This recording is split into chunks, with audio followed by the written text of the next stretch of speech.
everybody. Today we're going to go back to GERT'S garage. We're going to look at QuickJacks.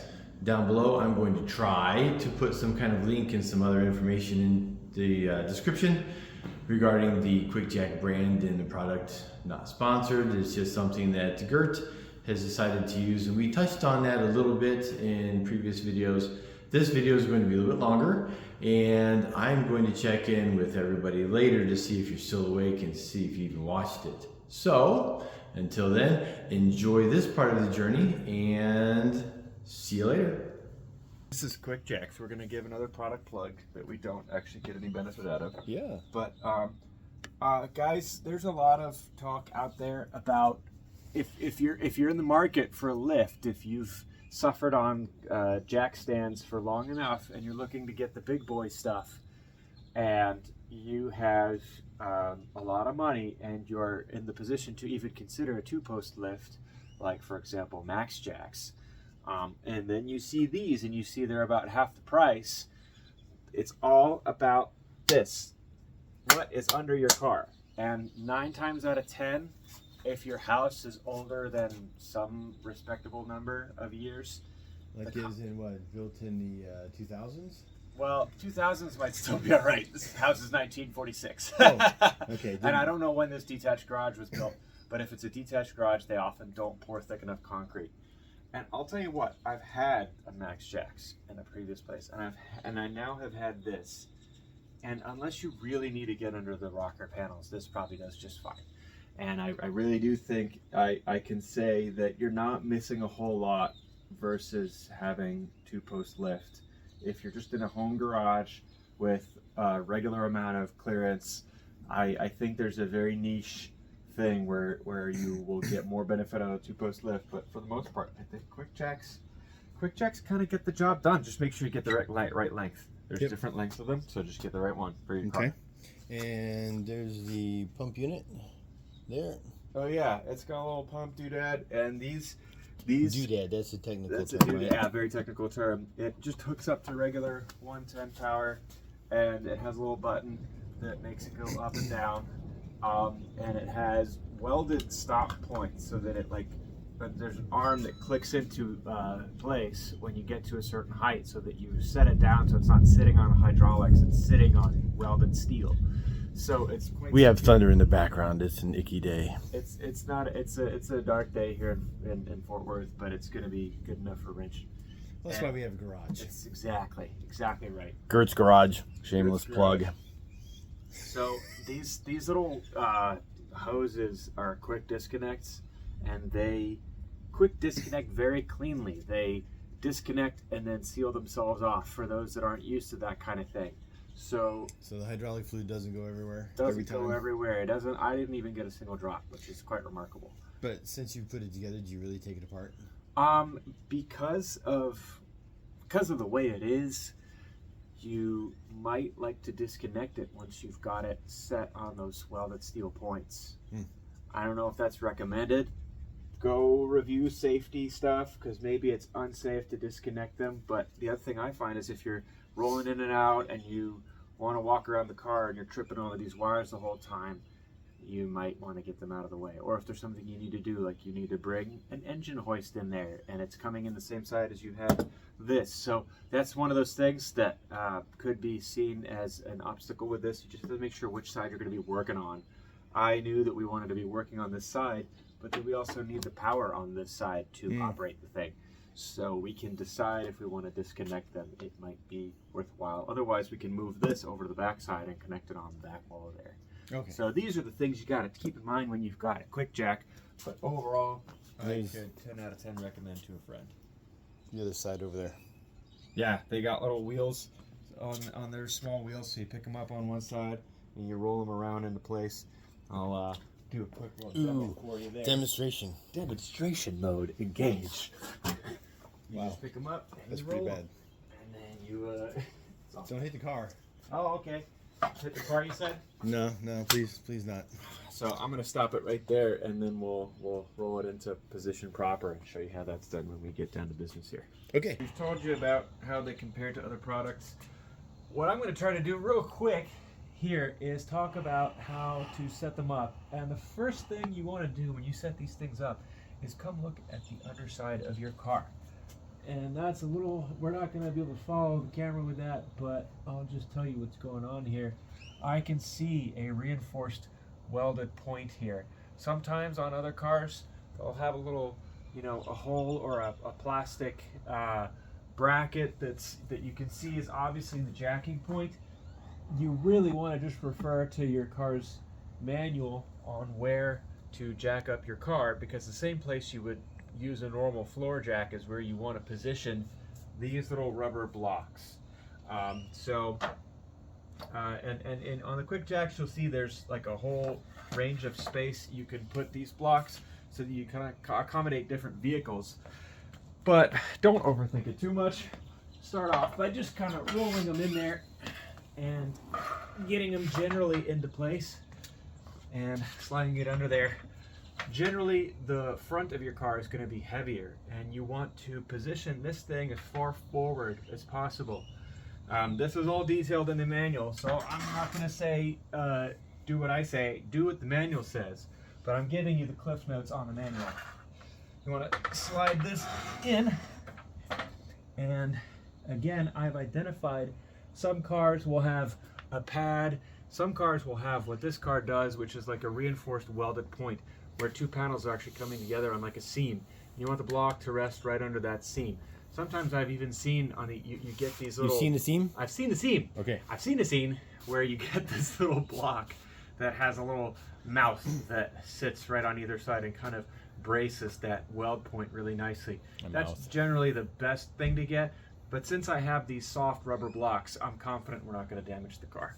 Now, because that's the one thing you got to remember, and not to scare anybody off, but you can really mess up your car badly if you're jacking it up the wrong way. So just don't. Take care. You could probably mess yourself up pretty badly. You could probably mess yourself up also. Let's not do that. Yeah, that's not what you want to do. Now, just remember with this, they're going to kind of do this parallelogram swing thing. So your block is going to move forward slightly as it's swinging up. So if you put the block right under that, you want to maybe move it like a ½ inch back, because there is a right and a wrong way to orient these. They have to be that side forward, the part where all this printing is. So if you have one going forward, one going backward, that would not be good. It would not be good, because then your car is going to want to try to do a tank maneuver. Ooh, neat. And everything is going to end badly. Yeah, this car isn't really much of a tank. No, it's not. It's not the same. The same but different. So now that I've lined the front one up, I want to make sure this back one is in place, and it looks to be pretty good in place. And then since I moved a little bit, I just checked that I didn't move the front. There's no reason not to just look 5 times and make sure. So I'm happy with that. I'm happy with that. Okay. Now we get to do the other side. So now we've done the other side. It's always worth noting the left and the right of your car might not be identical. So just keep an eye on it. Take the same amount of time on both sides, and then once you've done the other side, always good to just drop down on your knees, get a little look on the other side again. You can also drop on your knees and pray a little bit. Pray a little bit. It's not a bad idea. And then once you've got it hooked up to power, of course, just make sure that your oil is topped off. I mean, this is brand new on my case, so I have no concern about the oil. But then you have an up and a down button. I make a decent cameraman. It's pretty good. He's Although you got your eyes off the kid's a natural. The kid's a natural. There's your German again. Fire it up. Now you want to give it a couple of love taps just to make sure how it's engaging. You don't want to just go for gold just yet. You just want to see it move. And this is a precaution I take, because maybe it moved in a way that you didn't anticipate. Maybe it's not quite as well lined up as you think. And in this case, we got some shadows cast in here, so I'm going to grab my little flashlight and just double check that as this thing is raising up. Oh no, that's good. Oh, that's so good. Oh yeah. Like butter. I'll swing around the back side here and check the other side to make sure that this is also looking good. It sure is. It sure is. Wait. Yeah, we're good. Now, the other thing is, I highly doubt that your floor will be perfectly flat. So what's going to happen is it's not going to engage the front and the back at the exact moment. That's okay. This thing is designed to accommodate all that. Once it does engage one side, the other side will kind of press up. So you just want to carefully keep pressing up, and there we have liftoff. At this point, it's never a bad idea once you see you're lifting off. Fly, little golf, Give it fly. one more look, but everything looks pretty good up there. You're gonna hear all kinds of creaks and noises. That's the tires lifting off and the suspension, you know, going in ways that it doesn't normally go under operation, so don't be afraid. Oh! It's always, you just pause a little bit just to make sure, but generally you're fine. Now you can see this leg right here. This is what's going to make it be locked into place. Yeah, I'm gonna see if I can zoom in on that a little bit. There. Now, the little bright piece over here is what you engage to make it fall back down, so you don't really want to touch that. You'll just see that it's engaged. Now, I heard it on both sides, but I am going to walk around to make sure that it actually did engage properly. And sure enough, on the other side, my arm looks the same. And now what you want to do is you want to very slowly give love taps. Now, there's actually two points. We can make it lift a lot higher. I'm going to start us off here, and if we need to go higher later, we can do that. But this is good enough for me for now. I think so. Here, step over to the front of the car just to check the height and working height too, right? That's smart. Because that's what we're trying to figure out. That's kind of smart. Now, I'm not going to get under the car, but the other thing we're trying to do with this is have access to the bottom for something we have to do later. So I am just going to check, you know, I'd say that is plenty. I can be in there. Now, I have to set it back down again before I get too happy about this position. We don't want it sitting on the hydraulics. We want it sitting on this welded point. So what you do is very gingerly tap the down button. And there we see it's engaged. The car rocked as it engaged on one side. Down on the welded point, that's normal. We want to see the same thing here. Now, if you try to go down too far, will the hydraulics always be in a bit of tension? What happens some is kind of a safety release the on that? hydraulics keep releasing. This is the release button for the hydraulics, and they keep releasing until they're empty. And what the rest of the assembly around the hydraulics does depends on where it is. So the rest of the assembly is now resting on that welded point. But the cylinder is not trying to pull it down. The cylinder only pushes, right? Only pushes. Okay, cool. It doesn't pull. And so now you push it again to make sure there's no tension on the hydraulics. Cool. So that it's resting in the point that it will be resting in. Okay. And now we're done. Give the car a bit of a shake for me. Yeah. Now we just kind of, we don't want to kill Josh's car here. We don't want to. But we don't want to kill Josh either. Exactly. See? Also frowned upon. We want to make sure that we can put a decent amount of force, because you're going to have some bolts you need to torque or, you know, untorque, and you're going to need to put a little bit of... if not this job, a future job, something. Exactly. You know, if you ever need to do anything on the crank, now this is a transverse mounted car, but you might still get to the crank. That takes a lot of torque. That's one of the highest torque parts of the car. And you'll be putting a little bit of tension on this. So you want to make sure this is good and solid. Awesome. And then we're good. Okay. Guys hear the roosters in the background? Yeah, that's the best part. Yeah.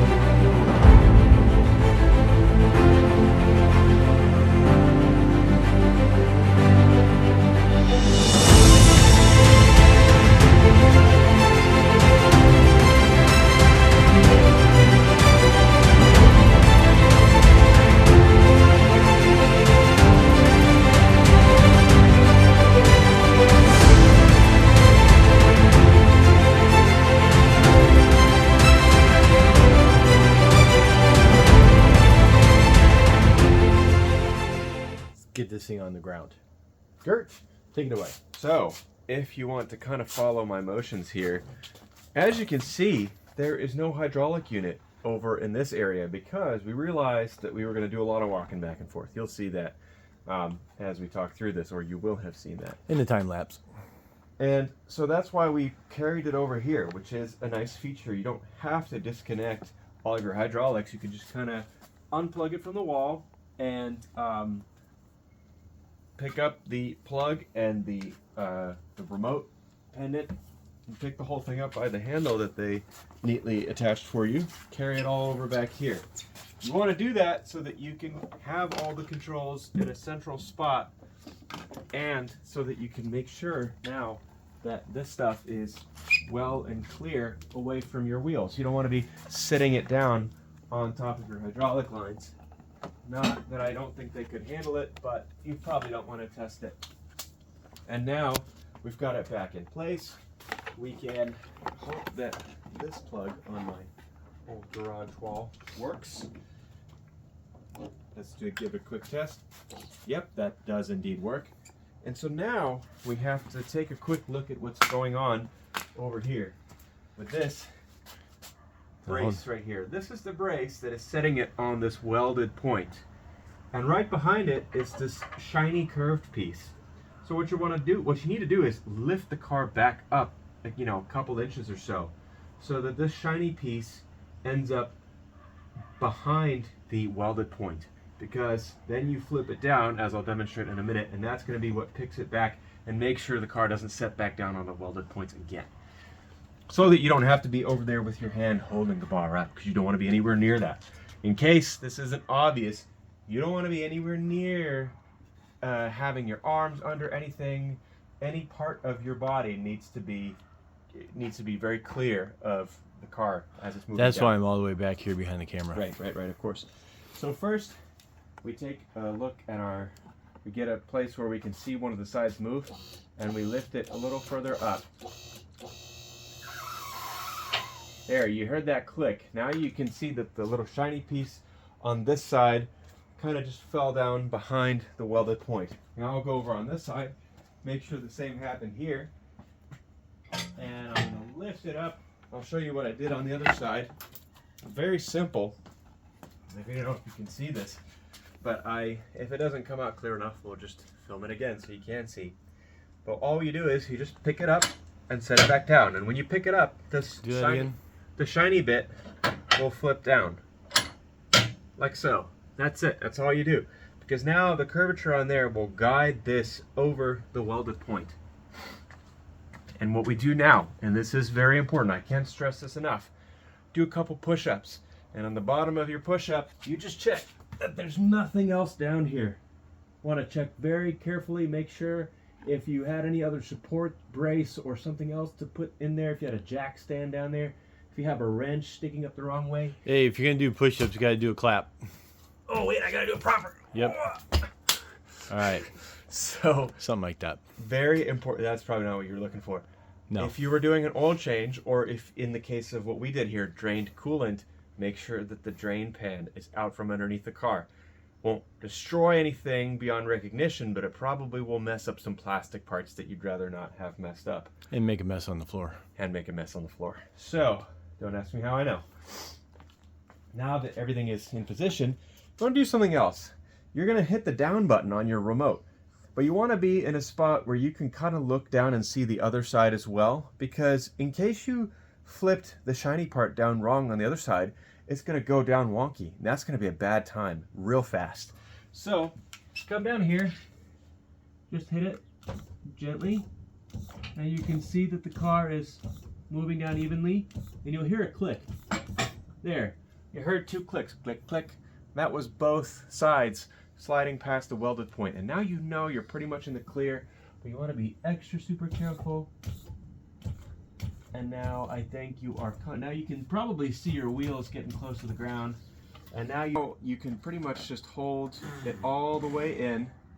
And what will likely happen is one side will set down all the way, and then the other side will set down all the way. And if you see that you can get one side out and you can't get the other side out yet, it's just because it's lower down a little bit more slowly. These two cylinders are going to be infinitesimally different, so they won't fill up or release the same way exactly. they'll be close enough that nothing will be dangerous. You should come back and hit your down button some more. And there's no such thing as hitting the down button too much. It won't hurt nothing. And now, if you want to be safe, you can come over and unplug it from the wall to make sure you don't accidentally step on the up button when you don't intend to lift the car. Okay. And folks, with that, You just yank them out, yank this side out. yeah, with that, okay, so that's very important. You don't want to go driving. You are not allowed to drive on these things. As tough as they are built for a purpose. The purpose is to lift the car, not to be driven over by the car. Is that frowned upon? And this is very interesting, what has happened here. We have actually wedged the block onto the welded part right there. You can see here. Maybe if it didn't take us so long to fix the car, it wouldn't have happened. Didn't take us so long, that wouldn't have happened. You can actually see now the welded seam that this thing was sitting on. And there are attachments you can buy that brace that weld point very nicely. There's nothing wrong with just using this, except now you're going to have a little line in your piece of rubber. But I don't mind that one bit. I'll go slide out on the other side.